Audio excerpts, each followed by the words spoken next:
Assalamualaikum warahmatullahi wabarakatuh. Perkenalkan, saya Trisanti Amelia dengan NIM 210600190 dari jurusan Ilmu Ekonomi, Prodi Ekonomi Pembangunan. Baiklah, di sini saya akan menjelaskan tentang penyajian data dalam statistika.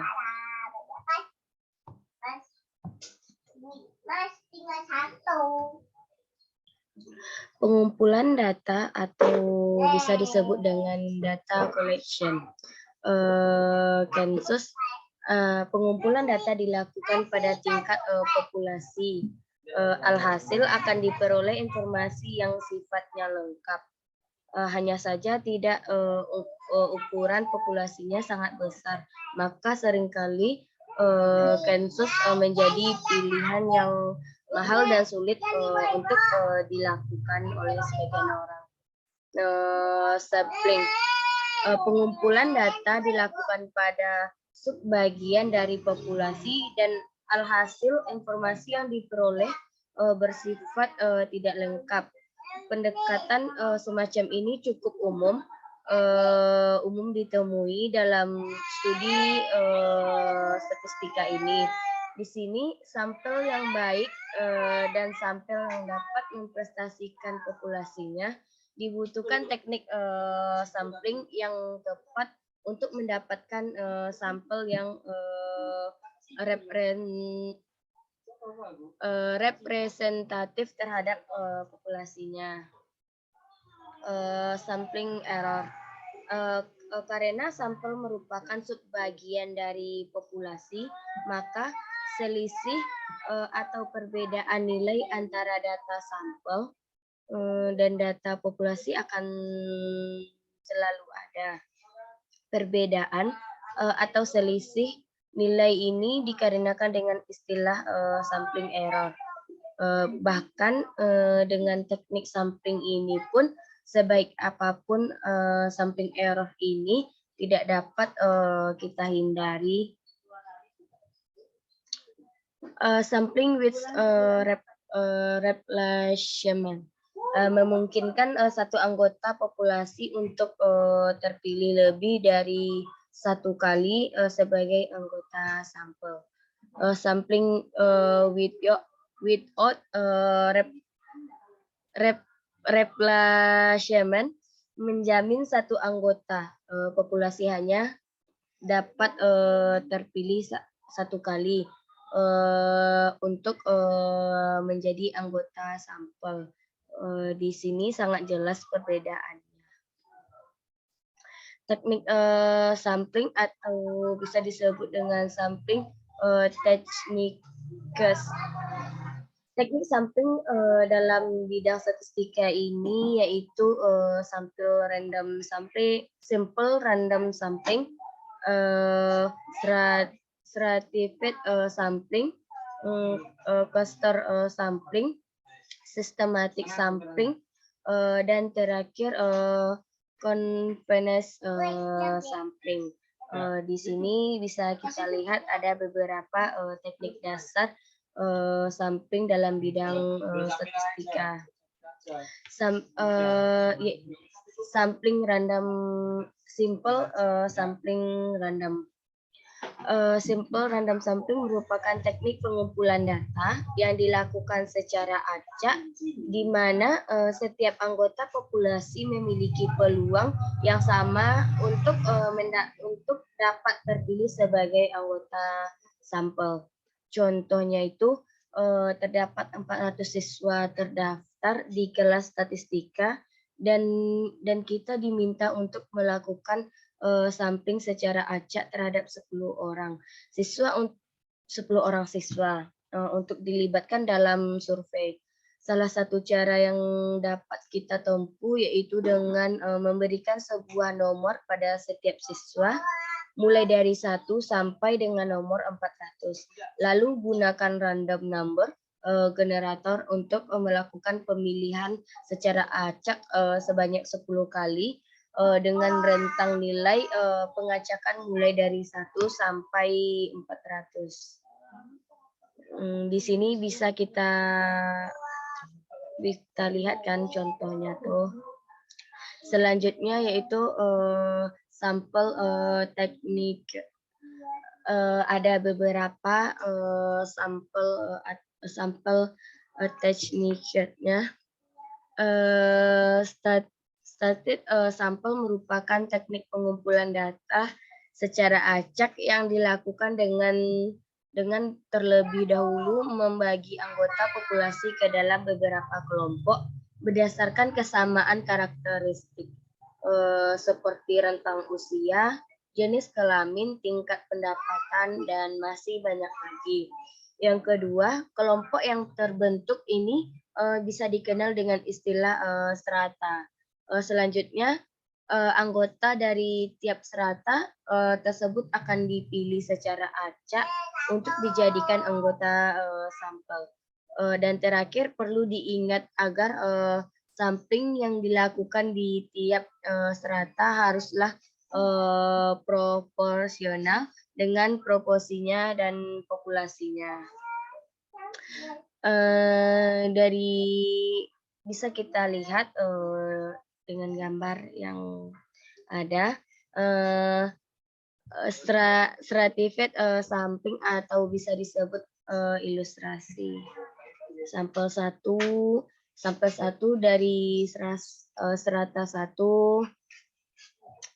Di sini bisa kita lihat sampel-sampel, ada 4 sampel. Selanjutnya itu cluster sampling. Di sini ada juga beberapa. Yang pertama, cluster sampling merupakan teknik pengumpulan data secara acak yang dilakukan dengan membagi anggota populasi ke dalam beberapa kelompok berdasarkan pengelompokan yang sudah terbentuk. Contohnya itu seperti area geografis, kecamatan, kelurahan, dan lain-lainnya.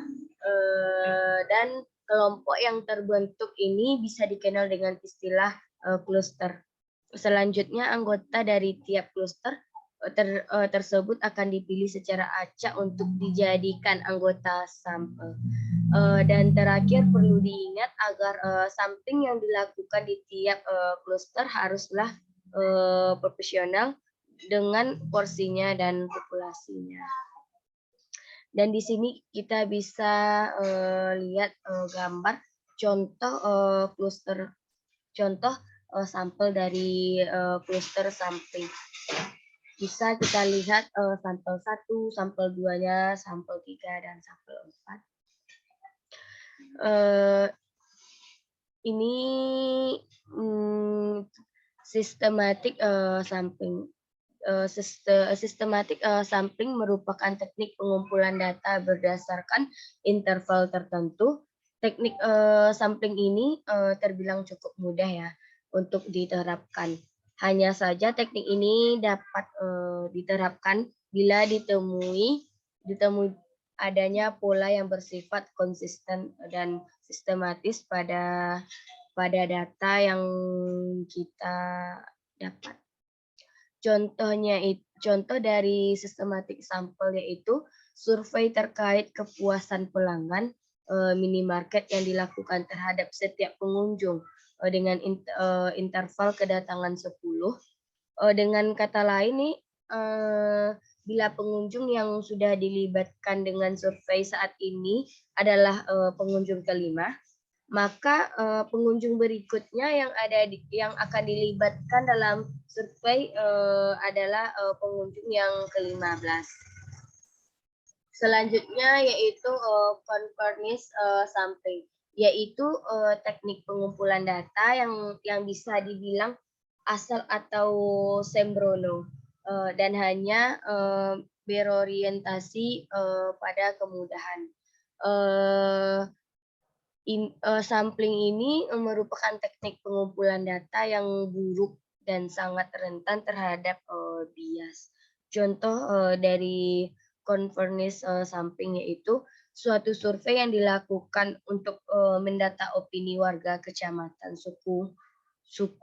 Sukapintar atau yang berbagi dalam 7 kelurahan terkait layanan masyarakat yang disediakan oleh aparat kecamatan. Dikarenakan alasan kemudahan, maka satu kelurahan ditunjuk sebagai perwakilan dan survei dilakukan terhadap warga kelurahan tersebut yang dipilih secara acak atau random.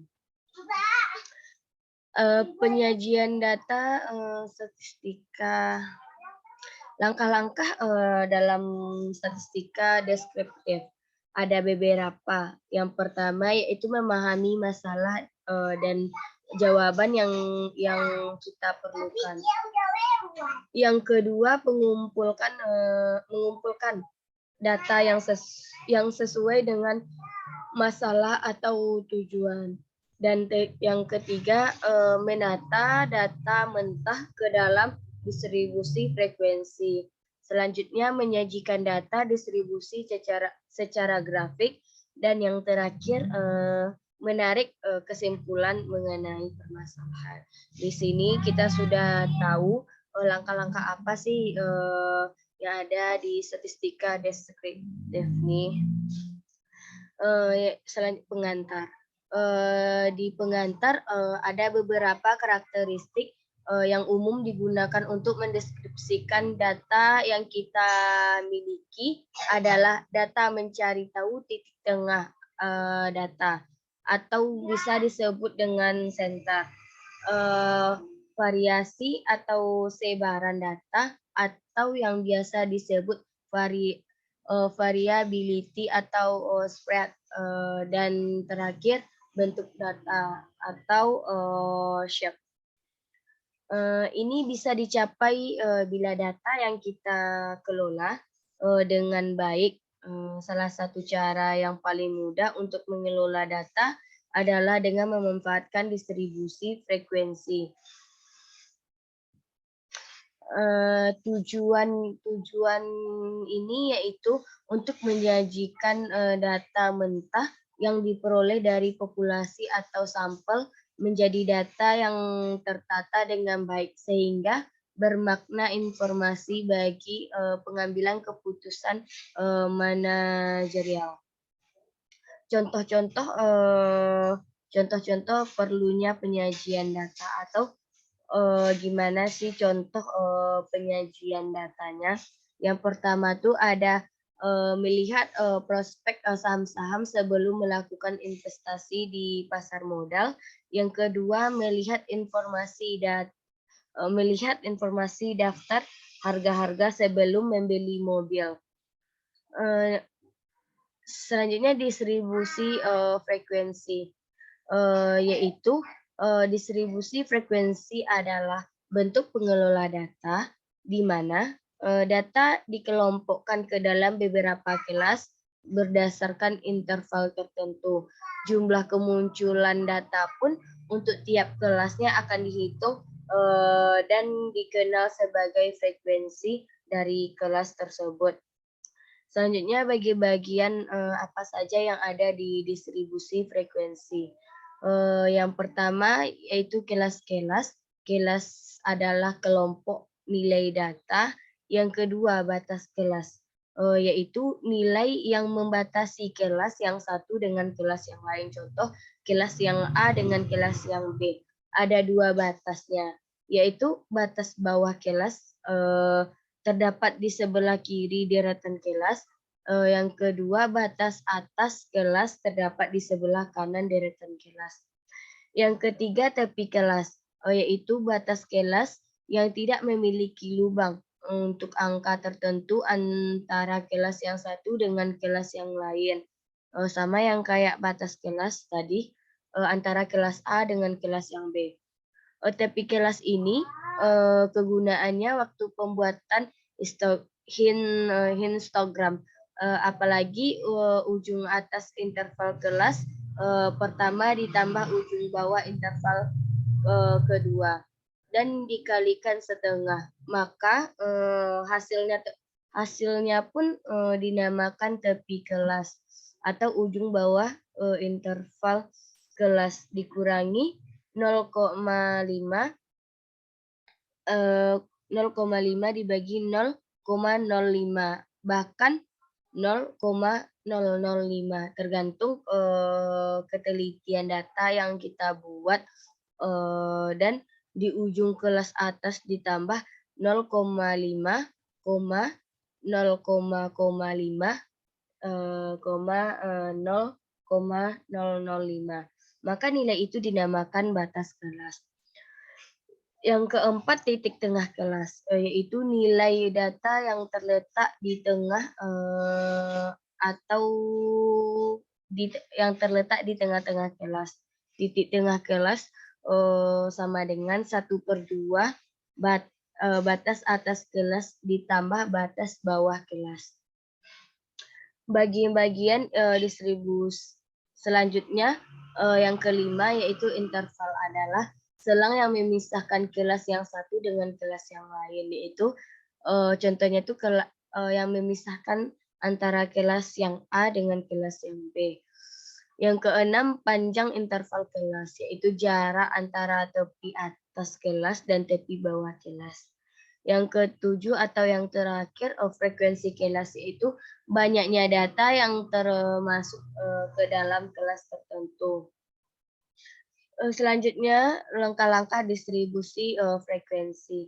Yang pertama yaitu mengumpulkan data, dan yang kedua mengurutkan data dari yang terkecil hingga yang terbesar atau sebaliknya pun. Yang ketiga, membuat kategori kelas. Jumlah kelas K sama dengan 1 tambah 3,322 log N, di mana K ini sama dengan jumlah kelas dan N sama dengan jumlah data. Yang keempat, membuat interval kelas. Interval kelas yaitu nilai tertinggi dikurang nilai terendah atau jumlah kelas tersebut. Dan yang kelima, melakukan penghitungan atau penturunan setiap kelasnya. Contohnya itu yaitu kelas 1 sampai 5 frekuensinya 5, kelas 6 sampai 10 frekuensinya 8, kelas 11 sampai 15 frekuensinya 6, kelas 16 sampai 20 frekuensinya 8, kelas 21 sampai 25 frekuensinya 5, kelas 26 sampai 30 frekuensinya 4. Keterangannya itu terdapat 6 kelas. Antara kelas tidak ada overlap. Setiap kelas memiliki lower kelas limit 1, 6, 11, 16, 21, dan 26. Selanjutnya upper class limit yaitu 5, 10, 15, 20, 25, 30, dan terakhir class width yaitu 5. Membuat distribusi frekuensi. Di sini bisa kita lihat data harga keyboard, N kelas sama dengan 7, min sama dengan 65, max sama dengan 340, range sama dengan max dikurang min sama dengan 340 dikurang 65 sama dengan 275, dan class width yaitu rank per N class sama dengan 275/7 sama dengan 40. Kita lihat yang seperti di tabel ini. Selanjutnya yaitu mengenal mean point, relatif frekuensi, dan kumulatif frekuensi. Di sini bisa kita lihat dan kita lihat ini mean point sama dengan lower limit tambah upper limit per 2. Bisa kita lihat kan. Selanjutnya yaitu visualisasi data atau data histogram. Definisinya yaitu grafik yang terbentuk balok di mana sumbu horizontalnya atau X adalah tepi kelas dan sumbu vertikal atau Y adalah frekuensi setiap kelas. Di sini bisa kita lihat data-data, contoh-contoh data histogramnya. Selanjutnya yaitu frekuensi poligon. Definisinya yaitu grafik berbentuk garis dan menghubungkan antara nilai tengah kelas dengan jumlah frekuensi pada setiap kelas. Di sini juga bisa kita lihat ya cara grafik poligon. Selanjutnya yaitu OGIF. Definisinya itu diagram garis yang menunjukkan kombinasi antara interval kelas dengan frekuensi kumulatif. Di sini juga bisa kita lihat